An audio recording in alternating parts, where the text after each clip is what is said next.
Hey y'all, what's up? Welcome back to In the Healer. I'm Shakri, and today we're going to be talking about, do us as women help create deadbeats? Now, a lot of times we're like, oh, he's a deadbeat. But in all actuality, black men are the most involved fathers out of all fathers. Let me say that again for the people in the back. Black men are the most involved fathers.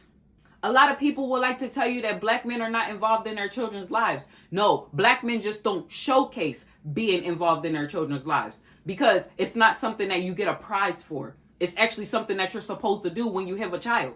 You don't need praise from the world for doing for your child. Some people just want praise, obviously, but everyone doesn't seek that validation from the world. So the media will have you thinking that black men are uninvolved because you hear a couple of people say that their children's father or their child's father is not involved. That's not a whole widespread thing. I'm in a lot of stay-at-home mom groups. In the beginning, I found these groups when I first started being a stay-at-home mom. I just started to want to connect with more and more people. And the more and more people that I talk to, because I talk to all different kinds of women, most of the black women, the fathers were involved. The fathers were all the way involved. It's other fathers that weren't involved. They felt like, I pay these bills, you take care of these children, you take care of this house. That's not how it works. Once you become a parent, you split that responsibility. Then there will be people like, oh, well, when you get a house, you split those responsibilities too. You do. If you're cooking, you're cleaning, you're maintaining that house, he's paying the bills, you're splitting those responsibilities. But there's still children there. So you have to split those responsibilities too, because y'all went half on that baby. Y'all laid down and went half on that baby, right? Even in every other weekend, father is more involved than some of these fathers that are inside the house. They might call, FaceTime their children every day after school, and then they get in them either every weekend or every other weekend. They're so involved. And then if the child is in sports, they're there throughout the week because they want to see the child in that sport.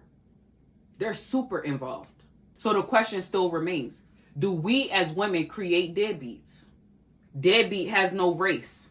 Because I just said, black fathers are the most involved fathers. So black fathers aren't even the majority of deadbeats. But do we as women, again, do we help create these deadbeats? What are we doing to help create the deadbeat? Well, let's see. When the baby is first born, we want to be the one to change the first diaper. We want to be the one to feed the baby first. Well, if you're breastfeeding, you're obviously the only person feeding the baby. But what about the bottle-fed babies?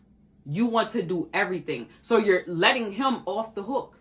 Oh, he has to sleep. You have to sleep too. He has to go to work. You work around the clock if you stay at home with a baby. You know, maternity leave is what, 6 to 8 weeks? You're around the clock with that baby.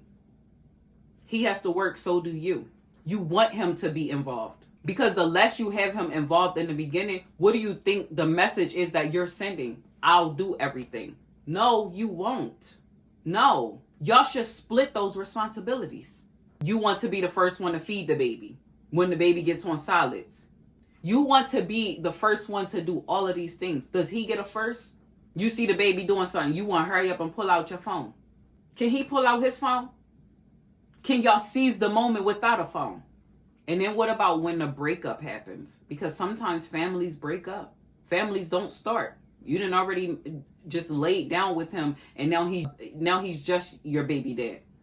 He's nothing else. He never became a boyfriend. He never became a fiance. He never became a husband. He just was somebody that you were sleeping with. So initially, in the beginning, you're creating a deadbeat by allowing him to enter you without any kind of commitment. So now when the baby comes, the baby has to be home with you because y'all are not together. You're helping create a deadbeat. In the beginning, it should be around the clock, splitting time, bonding time. Of course, we have that maternal instinct. Of course, we want to do everything. But what about that paternal instinct? What about him wanting to be involved? What about us pushing him away unintentionally? So now the baby is a newborn. Y'all not together. but he wants to come visit the baby. But maybe y'all not even on the best of terms. What do you say? The thing that I hear the most is, you can't take my baby with you. My baby. You're putting in his head that it's not even his baby. Subconsciously.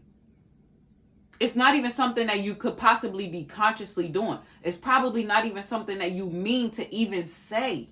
But you're saying, my baby. That's you guys' baby that you created together.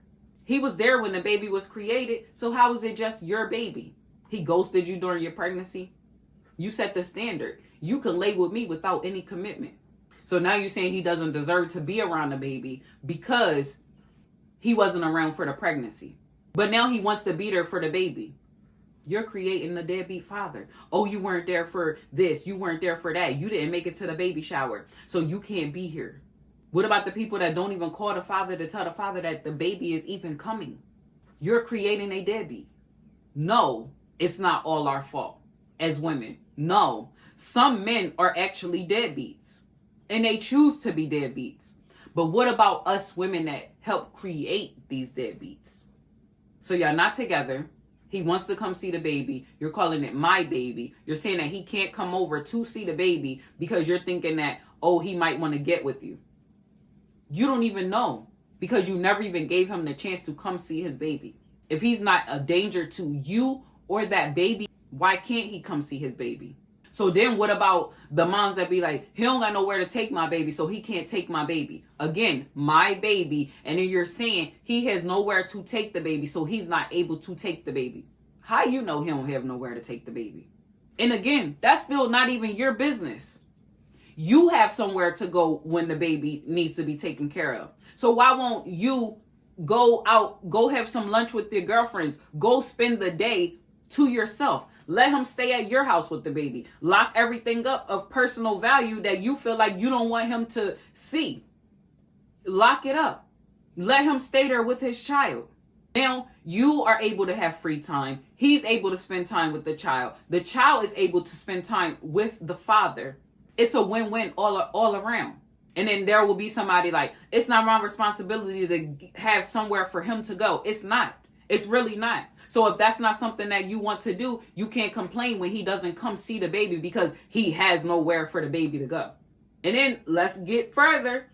When he does come get the baby and he has somewhere for the baby to go, guess who else is helping create the deadbeat in him? His mom, his sister, his aunt, his grandma. Because when he gets the baby, he's dropping the baby straight off to one of these ladies. So now they're getting the bonding time. That baby knows that person or those people, but they still don't know the father. Because someone else is helping to create the deadbeat. Another woman. Do we as women help create deadbeats? If he doesn't know how to do the stroller, are you showing him and then making sure that he knows what he's doing?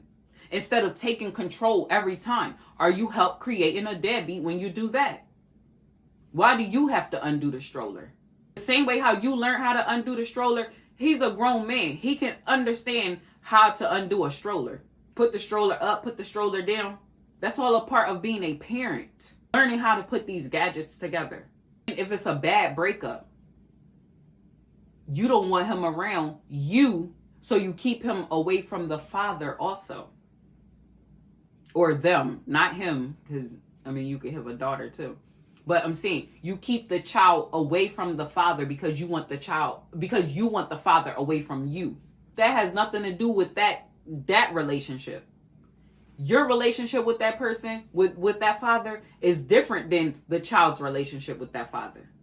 I remember I made a short about weaponizing a child against the father. That the child does not have to choose between mom or dad because the child loves both of you equally. I remember that somebody was under the comments and they were saying something along the lines of, this is a lie. Don't nobody be weaponizing children against the other parent. What if he just doesn't want to be around? You have those. But then you have the ones that want to be around. There's more that want to be around than don't want to be around. But the ones that want to be around are the ones that get treated the worst. I've seen it with my own two eyes. A lot of girls brag on having a good baby dad. And they're the toxic ones. Don't be that toxic mother that is worse than the absent father. A person that's around being toxic to you is worse than someone that you don't even know, that you don't have a relationship with. So be that mother, that nurturing mother that cares more about the child's well-being than not liking the father. Cares about the child's well-being enough that they will let the father be a father. Don't create deadbeats. If the child needs the diaper change, that man can change that diaper just like you can change that diaper. If you're bottle feeding, he can feed the baby just like you're feeding the baby. When it's time to buy things for the baby, why are you not going to him? Why are you saying he's not going to do it, so I'm just not going to go to him? I'm not begging anybody to do anything. You shouldn't have to beg a parent to take care of their child. So what do? You make sure that that child's safety and happiness is a priority. More than you not wanting that father to be around or that father to be active because you want to do everything. You keeping the child away, not because of the safety for the child, but for the safety of your heart. You got to pick up those pieces and heal. You decided to have a baby with that man. So when you decided to have a baby with that man, what you told him subconsciously is that we're a team. We're partners. We're going to do this together. And that's subconsciously what he told you. Does that mean that that's what you guys are saying to each other? No.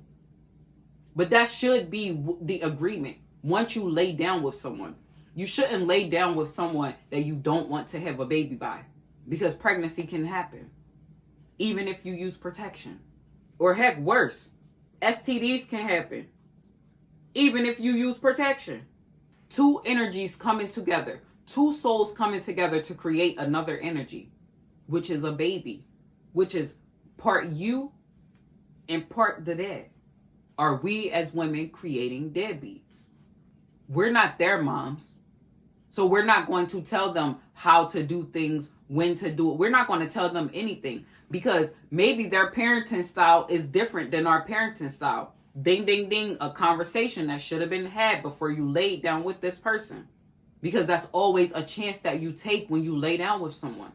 A baby can come. So now another energy is here. It's a combination of both of you guys' energies. Just because you don't like that person's parenting style does not mean that you sever the ties with them and their child. How they parent may be different than how you parent. You guys didn't grow up in the same house. You guys may not have the same values.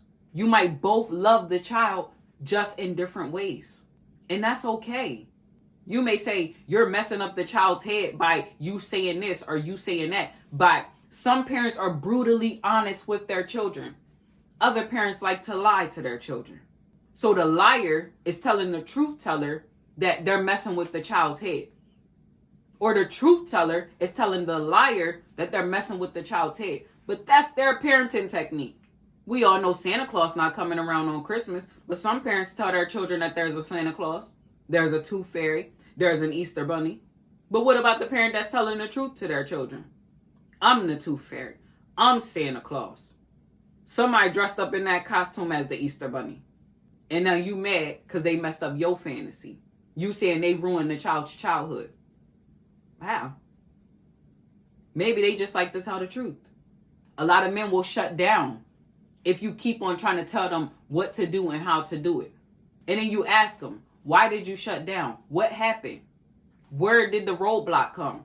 Oh, she was trying to tell me everything on how to do it. Like I'm some incompetent person. I want to parent my child the way that I want to parent my child. I don't need her standing over me all day, every day, telling me how to do it. So to us, they take the coward way out by just being uninvolved. Do I respect that? No, but it happens. Again, do we create deadbeats? Then you have some women who the father does not want anything to do with the woman or the child. Legally, he's the father of that child. Because if you got a birth certificate and he's on that birth certificate and he doesn't want to take care of that child, you done already involved the state. So why not continue to involve the state? You need help financially taking care of that child. So since you already went to the state, why not go the whole way? Financially, you need help with that child. Voluntarily, he can step up, or involuntarily, they can start to take it out of his check. That's not my business whether you want to go to the state or not. But I know some people that will be like, I'm not chasing him down for nothing. But then you start to resent him for not being there. You start to resent him for not helping you financially. If you're saying you don't want to chase him down, accountability. You're helping to foster the environment that he doesn't have to help you. Oh, he's going to quit his job once they start to do this. Okay, now you've done all that you can do. But is there a woman somewhere helping to create that deadbeat mindset? Oh, that's not your baby. You need to get that baby tested. Oh, you don't have to do it because she's a hoe or something like that. It don't matter if she was a hoe. He laid down with her. She shouldn't have to take care of that child by herself. But again, we set the stage in the beginning. If they're not required to commit to us before laying down with us, we've already put into their head, you don't have to be there. No, we didn't verbally say it, but our actions said it. I'm going to sleep with you without any commitment. Now, that video was a video on, do we as women help create deadbeats? If you like what you heard in this video, please like, share, and subscribe to this channel. Peace.